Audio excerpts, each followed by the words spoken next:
We all had a fear growing up. Some of us were scared of clowns, as some were scared of spiders. What about your closet? No, nothing there, but you keep checking to see if what you saw was not just your imagination. But no one seems to be scared of the cupboard under the stairs. I mean, why would you? You're not supposed to go under it anyway. Everything will just fall out and you'll get in trouble by your parents. Well, when I was around 8, my brother met with a new friend and invited him over to our house. He was around my age. Our parents were in the garden, so they didn't mind. And my brother had asked me to play hide and seek with him and his new friend. I accepted, knowing I would full well win, since I was small and could fit into small spaces. So after a couple of rounds of hide and seek, I was told to count to 10. Easy enough, right? I counted to 10 and shouted, "Ready or not, here I come!" I turned around and everything was darker than usual. I initially thought a big dark cloud was over by and blocked the sunlight. I shrugged it off, started to look for them. After a few minutes, I started to get bored as I couldn't find them, so I looked outside the window to see if they were in the garden, because I thought they may be playing a prank on me. But when I looked out the window, I couldn't see anyone. Not even my parents. It's strange, I didn't hear them come in, I thought. So I headed downstairs to see if anyone was there, but as I reached the last step, I could hear scratching coming from the cupboard door. Light scratching, like a cat scratching on a wooden door. I had no pets at the time, so I thought that it was my brother doing that.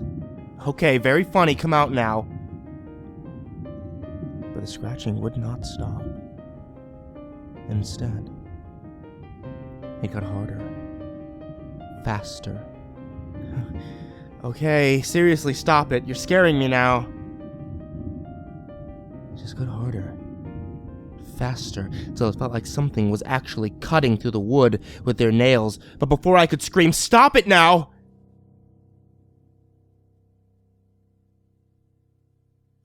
it stopped.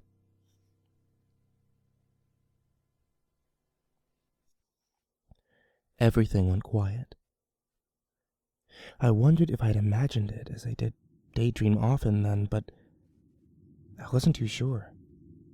I felt my heart pounding, as if it was trying to jump out of my chest and run for the hills, and I was sweating in fear, so I couldn't have imagined it. I walked towards the door slowly, reaching ever so slightly towards the handle on the cupboard, hoping the scratching wouldn't start again.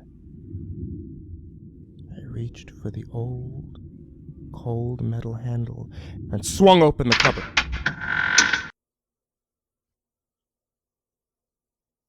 Empty.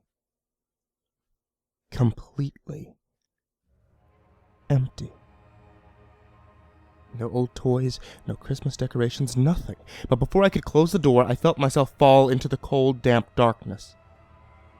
I couldn't scream. I wanted to, but my voice would disobey me. No sound was coming from me, and there was no sound around me. The door suddenly slammed shut, and I was in complete darkness.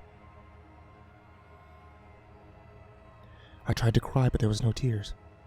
I tried to move, but my legs would fail on me. I was alone. I could only move my eyes, but I couldn't see anything at all. The air around me was getting colder and damper, like something was breathing on my entire body, and then I felt something on my back. My brother, perhaps. I couldn't say anything to him, as my throat was just in immense pain. The feeling spread all around my back and onto my arms. The hands of the darkness were all around me, and I couldn't do anything about it. I had the scratching again. The same light scratching I heard before. It was all around me. I could feel it on me and around me, but my voice kept dying, and then the door opened. Slowly. I could see the light of the other room peering into the cupboard, and I finally had the chance to see what was in the blinding darkness. I saw myself, looking straight at me with a big smile on his face within the darkness. His skin was rotting, and his hair seemed almost gone. His eyes were filled with the darkness surrounding him. He was looking straight into my eyes. Please stay. I want to play hide and seek.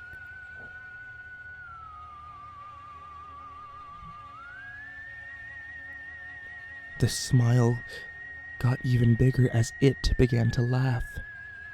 It was the creepiest, evilest laugh I had ever heard, and it pierced my very soul. All of a sudden, a great light blinded me.